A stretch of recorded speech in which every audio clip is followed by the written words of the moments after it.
I'm boxing Anderson Silva. Why? I had this question asked. In fact, I actually had it asked by Ben Askren, my own friend. So then I got to listen to it. I got to take it more serious. There's no promotion here. Like when it's coming from a friend, it adds to the sincerity. You say, why are you boxing him? So let me stop. Let me stop you right there. Because even though I'm name dropping Ben, I have seen that out there. Like that question has come from, why are they boxing? Do you mean, when you say boxing, do you mean why am I competing? Or do you mean quite literally why am I boxing? And I get confused on it. I couldn't possibly care less what the rule set is. And never in my life could have. I've heard MMA fighters say, I only fight where there's places like an elbow. I wouldn't know. I wouldn't know a jurisdiction's rules if you could do this or you can't. And I would never look into it. And I would never care. If I was going to tuck and run, just for example, like if my ego would allow me to tuck and run, I would not tuck and run and then come to you guys and tell you I tucked and run from a challenge. And then offer you the reason why. Well, because he told me I couldn't kick him in the shin, and you know how valuable that is to me. I just wouldn't do that. Maybe some people would. I'm sharing with you. I would not do that. If I tuck and run from a challenge, I tuck and run from a challenge, which, by the way, I don't know what I would do and I would never come and face you guys with, because in my life, that has never happened. I've accepted lots of fights, fought for 5 world championships. Apparently, good enough to get inducted into the Hall of Fame. I don't know what the rules were for those fights. And very seldomly in my life do I follow the rules anyway. And if we're having a real candid conversation, what difference does it make what the rules are when I'm not going to follow them anyway? And I know that's a bit of a broad stroke. You say, well, but you're boxing. I don't understand that. I don't understand. And I understand where certain techniques do matter and where this could be really helpful and where some of my strengths are. Like, I get all of that, but I wouldn't care more or less. My ego is on the line.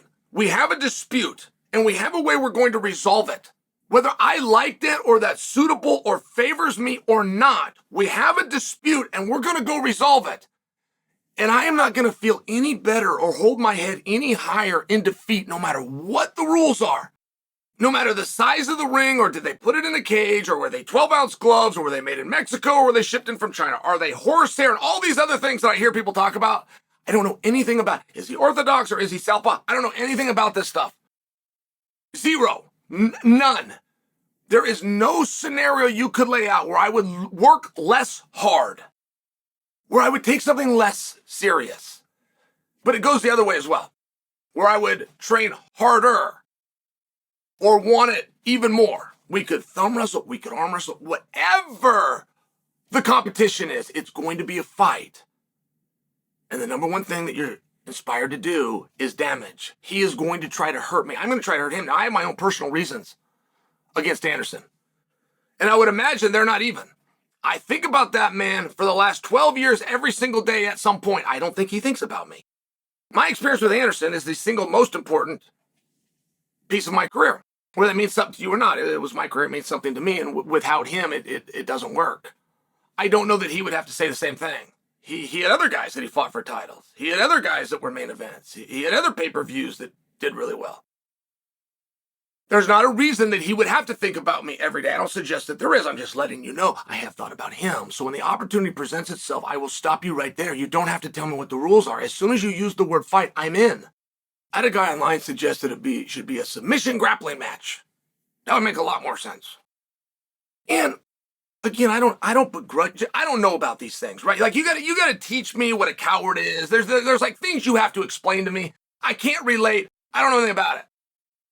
It would make more sense to do a submission grappling, and your reasoning is because I have a grappling and a submission background.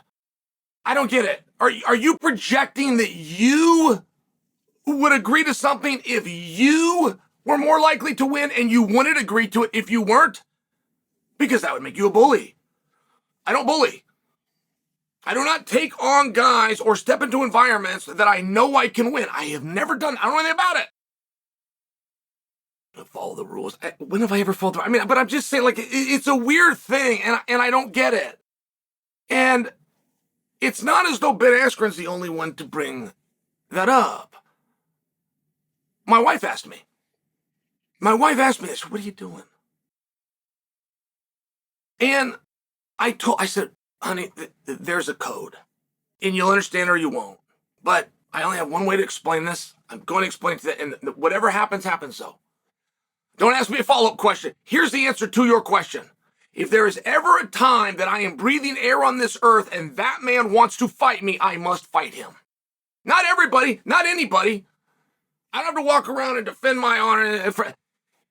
If that man ever asks me to fight him, I must fight him. And you either get that or you don't.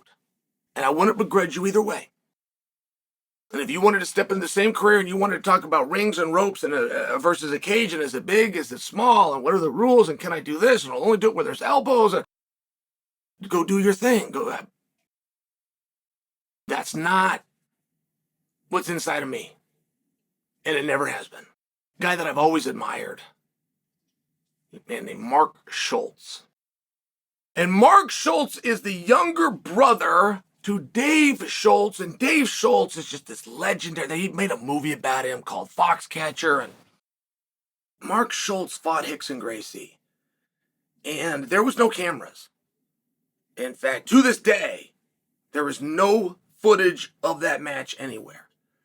And the average person on the street isn't even going to know about it and or care, but everybody within our sport knows about it. And it's just one of the great stories of our sport.